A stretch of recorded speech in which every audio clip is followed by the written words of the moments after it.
Na licha ya mazungumzo ya mara kwa mara ya kutafuta suluhu ya mzozo huo wa Urusi na Ukraine ambao umeingia mwaka wake wa 4 leo, msimamo mkali wa pande zote na changamoto za kidiplomasia zimeendelea kukwaza juhudi za amani. Muda mfupi uliopita nimezungumza na mchambuzi wa siasa za kimataifa Dr. Harrison Mwilima akiwa mjini Berlin, Ujerumani, na kwanza nimemuuliza kwa mtazamo wa usalama wa kimataifa. Je, mwelekeo huu unamaanisha nini kuhusu mustakabali wa utaratibu wa dunia unaotegemea sheria? Mwelekeo huu unaonyesha ni jinsi gani kwa sasa hivi dunia imebadilika. Tunaona kwamba Marekani ilijaribu, Ulaya imewekwa vikwazo vingi, lakini tumeona Urusi ikipinga vikwazo hivyo na ikiendeleza vita hivi. Kwa hiyo utaratibu wa dunia ni kama umebadilika. Naam, Marekani inaonekana kupendekeza Ukraine kusalimisha baadhi ya maeneo ya ardhi yake. Urusi inaendelea kuwa na msimamo mkali na kukataa makubaliano yenye masharti ya Magharibi. Kwa mtazamo wa usalama wa kimataifa, je, kuna hatari ya kuhalalisha uvamizi kama mbinu ya kisiasa?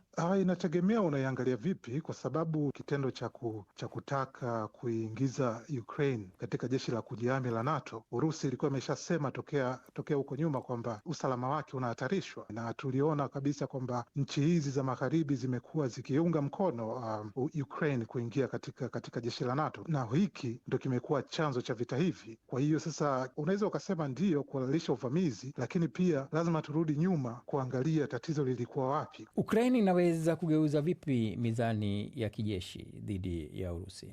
Nadhani kugeuza mizani ya kijeshi ni ngumu sana, labda isalimu amri, kwa sababu kama tunavyofahamu sasa hivi Marekani inaona kama haina tena maslahi katika mgogoro huu. Marekani inataka kwenda sehemu nyingine. Kwa hiyo ni kama mgogoro huu wameachiwa Ulaya, na kama tunavyofahamu Ulaya wamekuwa hawana uwezo wa kuendelea kuunga mkono mgogoro huu. Hatua gani za kimkakati zinahitajika kuzuia mzozo mpana zaidi Ulaya nzima ili usitokee? Nadhani ni diplomasia. Tumesikia kabisa nchi za Ulaya zimeanza kuongea kwamba zinataka kuongea na Urusi. Baadhi ya viongozi Ufaransa, kina Macron, Merz hapa ameshaanza kuongelea swala hilo. Nadhani hizi ni mabadiliko mazuri. Nadhani njia hii ni lazima kuitatua mgogoro huu, ni lazima kuutatua kidiplomasia na kuhakikisha kwamba wanasiasa wanakubali kwamba walikosea kuendelea tu kuunga mkono, lakini wakijua kabisa kwamba hata nchi zenyewe za Ulaya sasa hivi zipo katika hali mbaya sana kiuchumi. Kwa hiyo lazima njia ya kidiplomasia ipatikane, lazima Ukraine ikubali